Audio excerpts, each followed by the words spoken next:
مساء الخير. بنسوي اليوم العجينة مع بعض. بشرح لكم التكنيك بالتفصيل لين تطلعون فطائر قطنية وناجحة دائما. أول شيء إذا أنتم الخميرة ما تستخدمونها باستمرار ومو بعارفين هي زينة أو لا، أنا عموما أنا أحفظها في الفريزر أحطها. سووا اختبار الخميرة هذا اللي هو أول شيء تحطون موية دافية. أعلمكم كيف تعرفون الموية الدافية كيف تكون كويسة ما تخرب الخميرة. أول شيء حطيت موية مغلية وبعدين بقيس. أنا أبغى كوب فأحط زيادة موية عادية. تعرفون إن الموية مناسبة للخميرة إذا حطيتوا إصبعكم تعدون لين 10. إذا وصلتوا الرقم 10 ما حسيتوا بحرارة في إصبعكم أو إنه لازم تطلعون إصبعكم حار، فهذه موية مرة مناسبة وما راح تقتل الخميرة.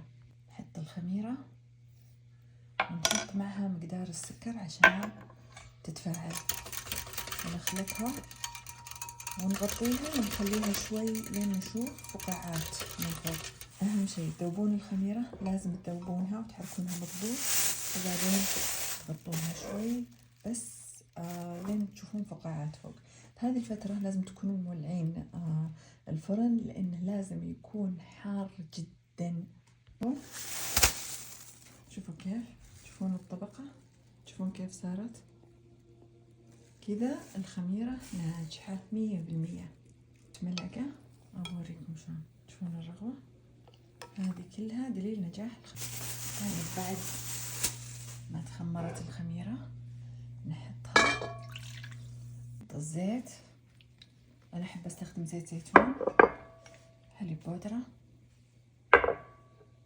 بيكنج باودر، وشوي رشة ملح، ونخلطهم. بدنا نحط الدقيق بس بالتدريج ونخفق الدقيق. ليش نحط الدقيق بالتدريج؟ لأنه يختلف حسب نوعية الدقيق، هذا أولا.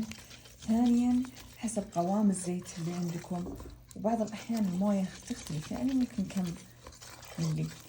نخفق الدقيق مضبوط كذا. الكوب الثاني نبدأ نحرك. أحيانا تحتاجون أكثر من كوب، أحيانا تحتاجون كوبين فقط، فأنتم بالنظر. أنا لأني عارفة بالشكل قديش راح أحتاج حطيت الكوب الثاني مباشرة، ما نقصت منه. شفتوا كيف بدأ يتكون عندي عجينة.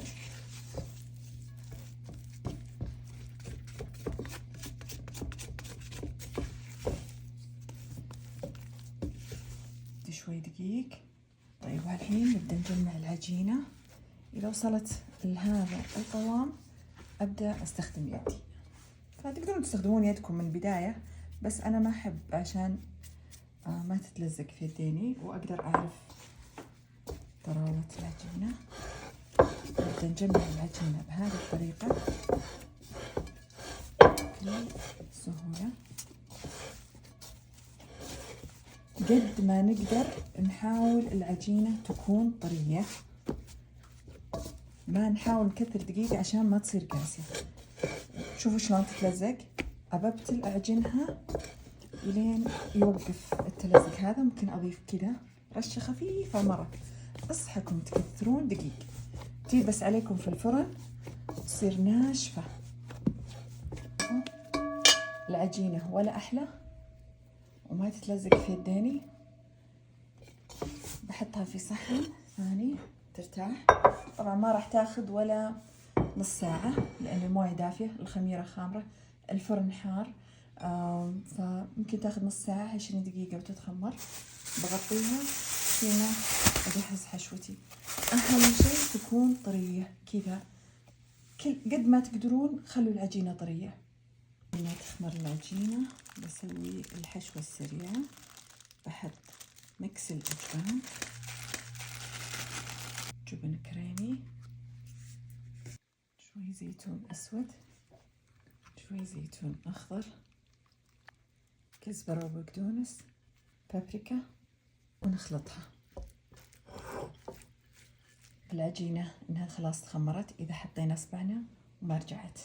إذا كانت كل ما حطينا إصبعنا رجعت العجينة معناته لسه. لكن شوفوا الحين خلاص، الحين مضبوطة أقدر أشكلها.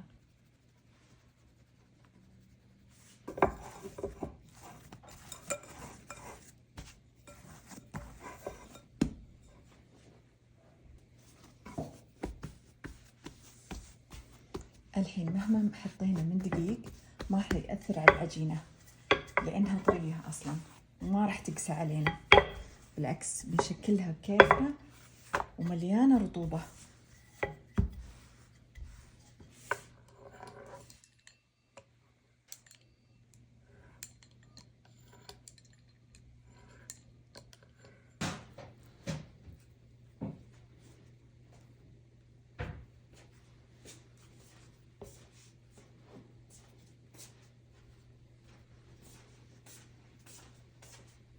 الحين الفقرة صفار البيض، هذه الخطوة تخلي الفطائر تحميرتها بنية حلوة بصراحة، ما يعوض عنها شيء، لا اللمعة ولا اللون.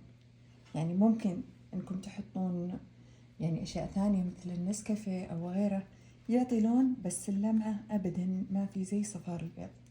الخطوة اللي بقولها الحين مرة مهمة، لو تدخلينها في فرن بارد او فرن توكم سخنته او فرن لسه ما وصل درجة حرارة 450 بتنشف الفطائر، تفقد رطوبتها وهي ما تحمرت.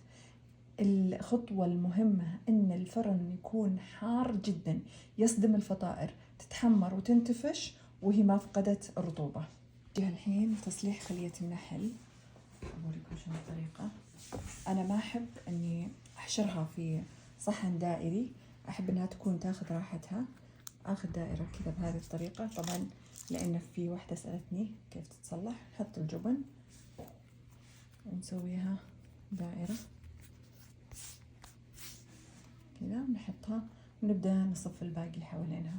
سويت أصغر خلية نحل. أنا إذا كان عندي ضيوف أحط خلية النحل بهذا الحجم، وكل شخص قدامه صحن كذا عشان ما حد يستحي يقطع من خلية النحل.